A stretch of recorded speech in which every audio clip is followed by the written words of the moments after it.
வணக்கம். எல்லோரும் நல்லா இருக்கீங்களா? பொங்கல் கொண்டாடிட்டீங்களா? மாட்டுப் பொங்கல் கொண்டாடிட்டீங்களா? என்ற பிறந்தநாள் காணும் அனைவருக்கும் என்னுடைய ஆசீர்வாதம்.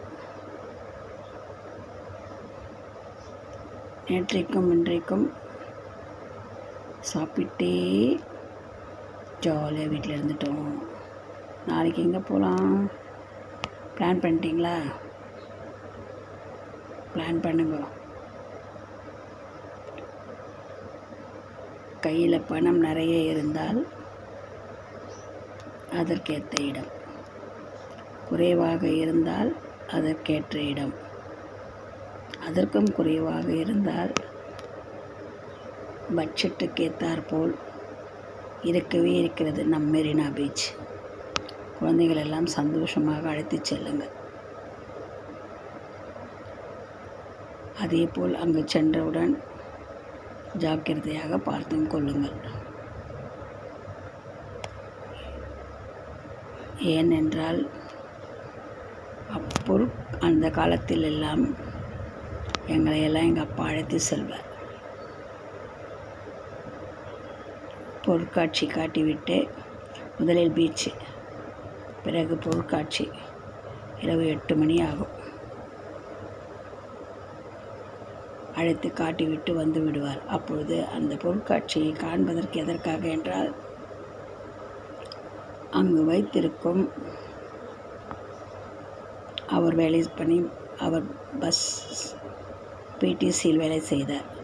அதை பற்றியெல்லாம் சொல்லுவார். இது பஸ்ஸு, இது இப்படி தயார் பண்ணுறோம், இந்த சீட்டு இது. அதே போல் மின்சார வாரியம், போலீஸ் ஸ்டேஷன், இன்னும் பல நிறைய கவர்மெண்ட்டில் இருக்கும் மொத்த ஆஃபீஸையும் நாம் டெமோ மூலம் அங்கு அழகாக சிங்காரித்து வைப்பார்கள். அதை பார்ப்பதற்காக அழைத்து செல்வார். பொம்மை போல் காட்சி தரும். இப்போது செல்லை தட்டினால் நீங்கள் பார்த்து விடுவீர்கள் எது எங்கிருக்கிறது என்று. இருந்தாலும் அந்த கூட்டத்தோடு சென்று பார்த்து வருவது எவ்வளவு அழகு தெரியுமா? இப்போலாம் கமாண்ட் பண்ணுறதுக்கென்றே போவார்கள், விளையாடிக்கொண்டே. இதையெல்லாம் பார்ப்பதற்காக செல்வதாக இப்போ சொல்லவில்லை. இப்பொழுது மாற்றம் அதிகமாகிவிட்டது. இப்பொழுது விளையாட்டுக்கள் அதிகமாகிவிட்டது. அப்பொழுது வெறும் குதிரை ராட்டினம், அதில் உட்காந்து பெட்டியில் உட்கார்ந்து சுற்றி விடுவார்கள். அதை விட்டால் ஐஸ், இப்பொழுது அப்பளம். அதெல்லாம் கிடையாது. அதனால் சந்தோஷம் அதிகம், செலவுகள் குறைவு. இப்பொழுது சந்தோஷம் குறைவு, செலவுகள் அதிகம். போவதென்றாலுமே பயப்பட வேண்டும். பொருட்காட்சி என்றாலுமே ஐயோ எவ்வளோ செலவாகுமோ தெரியல, நடக்கணுமே, இப்படியெல்லாம் சிலர் சிந்திக்கிறார்கள். உண்மைதானே? ஒரு அப்பளம் கேட்டால் 50 ரூபா, ஒரு பஜ்ஜி வாங்கினா 50 ரூபா, ஒரு கூல்ட்ரிங்க்ஸ் சாப்பிட்டா 100 ரூபா, உள்ளே ஒரு என்ட்ரன்ஸ் டிக்கெட் வாங்கணும் ஒரு காசு, உள்ளே சில இந்த பேய் வீடெல்லாம் பார்க்கணும், அதுக்கு தனி பணம். இப்படியாக நிறைய காசை தான் செலவு பண்ணுவோம். இருந்தால் செய்து விட்டு போகலாம், தவறில்லை. இருப்பவர்கள் போக மாட்டார்கள், இல்லாதவர்கள் போக ஆசைப்படுவார்கள், போக முடியாது. இதுதான் பொருட்காட்சி. பெண்களுக்கு அங்கு சென்றவுடன் இதை வாங்க வேண்டும், அதை வாங்க வேண்டும், செலவழித்து விடுவார்கள் என்று ஆண்களுக்கு பயம். இப்படி தான் இன்றைய பொருட்காட்சியை பார்ப்பதற்கு செல்வது. ஆனால் அன்றைய பொருட்காட்சி அப்படி அல்ல. சந்தோஷம் ஒன்றே, எதையும் கையில் கொண்டு வர மாட்டோம். எல்லாம் விளையாட்டு, எல்லாம் சாப்பிடும் வகை. சந்தோஷம் அதிகம் பட்டோம். சரி, போகட்டும், விடுங்க. அந்த கதை எதற்கு? ஆனால் என்னை போல் உங்கள் அம்மா அப்பா யாருன்னா இருந்தால் இதை படிக்கிறவங்க கேளுங்க, சொல்லுவாங்க. காலையில் சாப்பாடை கட்டிப்போம், தேட்டரில் போய் உட்காரிட்டு போவாங்க, பீச்சுக்கிட்டுன்னு போயிடுவாங்க. அப்படி இல்லாமல் ஒரு காலம், அதெல்லாம் ஒரு சந்தோஷம். இப்பொழுது சாப்பாடு கட்டி போக வேலை இல்லை. ஆனால் சந்தோஷமாக இருக்க வேண்டும் என்று தான் ஆசை. வருடம் முள்ளும் உழைத்து கொண்டு தான் இருக்கிறார்கள் பெண்கள். அதிகம் நேரம் செலவிடுவது ஒரு சிலர் தான். வெளியில் செல்வது. சிலருக்கு இருக்காது, போகவும் விரும்ப மாட்டார்கள், போகவும் மாட்டார்கள். அதனால்தான் இந்த ஒரு தருணத்தில் எல்லோரும் சந்தோஷமாக சென்று வரலாம் என்று நினைப்பது உண்டு. அதேபோல் போகும் இடத்தில் அதிக கூட்டம் இருந்தால் குழந்தைகளை கவனமாக பார்த்து கொள்ளுங்கள். அந்த காலத்தில் பெரியப்பா கூட்டம் போவாங்க. ஒரு 4 அண்ணன் தம்பி இருந்ததுன்னா ஒருத்தர் தான் அதோடைய விருப்பம் என்று ஒருவருக்குத்தான் இருக்கும். எல்லாரும் கையில் பிடித்து கொண்டு செல்வார்கள். இப்பொழுது அப்படி இல்லை. அப்போது செல்ஃபோன் கிடையாது, டிவி கிடையாது, ஒரு ரேடியோ மட்டும்தான். ஆனால் இப்பொழுது அப்படி கிடையாது. நீங்கள் எங்கே இருக்கிறீங்கன்னு கண்டுபிடிக்கும் அளவுக்கு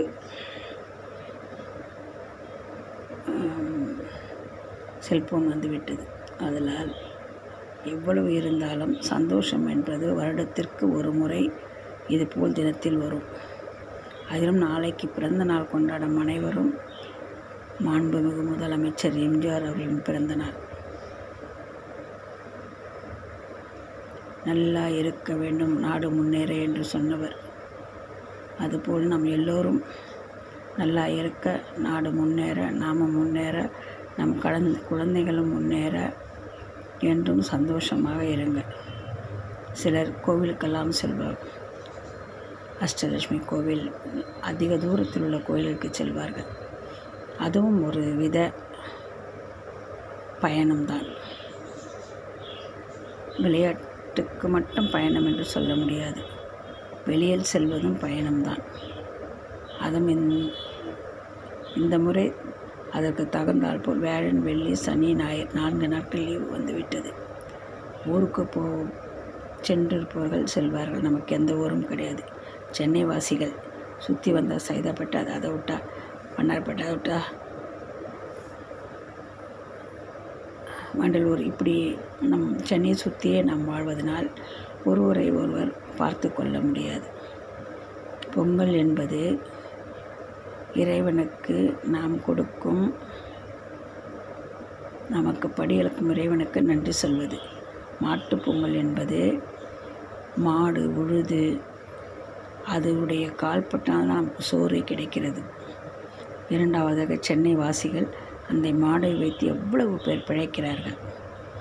அந்த நாள் மாட்டுக்கு நன்றி கூற கடமைப்பட்ட நாள். நாளை சொந்த பந்தங்கள் எல்லோரும் வெளியில் செல்வது மட்டும் நாளை காணும் பொங்கலை நினைக்காதீர்கள். சொந்தங்களை காண வருவது தான் காணும் பொங்கல். நாங்களெல்லாம் இருக்கிற வீட்டில் பெரியப்பான்னு ஒருத்தர் இருப்பார். காலையில் எடுத்துகிட்டு வந்து எல்லாருக்கும் 8 அணா கொடுப்பார். ₹1 கொடுப்பார், புது காசு. அது எவ்வளோ சந்தோஷம் தெரியுங்களே. பெரியப்பா காலையில் எடுத்து வந்து எல்லோரும் பால் மாறாமல் 10 குடும்பம் இருக்கும். உண்டி கொடுத்தோம்னு சொல்லுவீங்க. இப்போ பிளாட்டில் இருக்கீங்க, ஒருத்தர் கதவு முன்னே ஒருத்தர் கதவு திறக்க மாட்டீங்க. ஆனால் அப்பொழுது அப்படி இல்லை. சித்தப்பா, பெரியப்பா, அத்தை, மாமா அப்படி வந்து வாழ்ந்த காலங்கள். உன் குழந்தை என் குழந்தை மாதிரி, என் குழந்தை உங்கள் குழந்தை மாதிரி, உங்கள் சொந்தம் எங்கள் சொந்தம் மாதிரி, எங்கள் சொந்தம் உங்கள் சொந்தம் மாதிரி, அப்படி வாழ்ந்த காலம். அந்த சந்தோஷம் மீண்டும் வராது. நாளைக்கு வில்லேஜிலும் அப்படி தான். மாமா வீடு, அத்தை வீடு, காணும் பொங்கல் என்பதற்கு நாம் சுற்றி காண சென்னை வாசிகள், வில்லேஜில் சுற்றி பார்க்க சொந்தங்கள். அதுதான் கண்டு கழிக்கும் காணும் பொங்கல். அவர்கள் அன்றுதான் விடமாட்டார்கள். வயது பிள்ளைகள் பக்கத்து வீட்டுக்கு போகக்கூடாது, 3ஆவது வீட்டுக்கு போகக்கூடாது சொல்லுவாங்க. இன்றைக்கு ஒரு நாள் அவங்களால் எதுவும் சொல்ல முடியாது. நான் சித்தப்பா விட்டு போயிட்டு வரேன், நான் அத்தோடு போயிட்டு வரேன், நான் மாமா பார்த்துட்டு வரேன். இன்னைக்கு காணும் பொங்கல். ஏன்? அவர்கள் கொடுக்கும் பரிசு. அப்பொழுதெல்லாம் ₹1 ₹2 நாங்கள் ஓடுவோம். ஒரு ஆசை. இப்பொழுது மணி காசு கொடுப்பது அப்புறம், ஆசீர்வாதம். எல்லோரும் காலையில் விழுந்து ஆசீர்வாதம் பெற்று அந்த காசை வாங்கும்போது இருக்கும் சந்தோஷம் இருக்கிறதே, அது தனி சந்தோஷம். அதுபோல் தான் இன்றும் நடந்து கொண்டு இருக்கிறது விவசாயிகள் வாழும் நாட்டில். ஊரில், நாட்டில் அல்ல, ஊரில். நாம் விவசாயிகள் செய்யும் அரிசியை சாப்பிட்டு வளர்கிறோம். அதனால் நாம் சென்னை வாசிகள் அந்த காசை பெரிய பெரிய முதலாளியிடம் கொடுத்து நம் சந்தோஷத்தை காப்பாற்றிக் கொள்கிறோம். அவர்கள் இயற்கைக்கும் நன்றி கூறுகிறார்கள், மாட்டுக்கும் நன்றி கூறுகிறார்கள், மனிதருக்கும் மதிப்பு கொடுக்கிறார்கள். வில்லேஜ் என்றது எவ்வளோ அழகாக இருக்குது பார்த்தீர்களா? பொங்கல் என்றால் அங்கே தான் அவ்வளோ அழகாக இருக்குமோ. நமக்கு வில்லேஜ் இல்லை. பொங்கல் என்று 3 நாள் 4 நாட்கள் எல்லோரும் ஊருக்கு சென்று விடுகிறார்கள். அவ்வளோ சந்தோஷம். நான் தவறாக சொல்வேன் என்று நினைக்காதீர்கள். உண்மை இதுதான். எப்பொழுதும் நாம் சந்தோஷமாக இருக்க கற்றுக்கொள்வோம். இன்றும் நாளையும் சந்தோஷமாக இருக்கிற குழந்தைகளை ஜாக்கிரதையாக பார்த்து அழைத்து வாருங்கள். எல்லோருக்கும் மாட்டுப்பொங்கல் இனிய நல்வாழ்த்துக்கள், பிறந்த நாள் வாழ்த்துக்கள். சந்தோஷமாக இருங்கள். நாளை காணும் உங்களை காண எங்கு வேணாலும் செல்லுங்கள். நன்றி, வணக்கம்.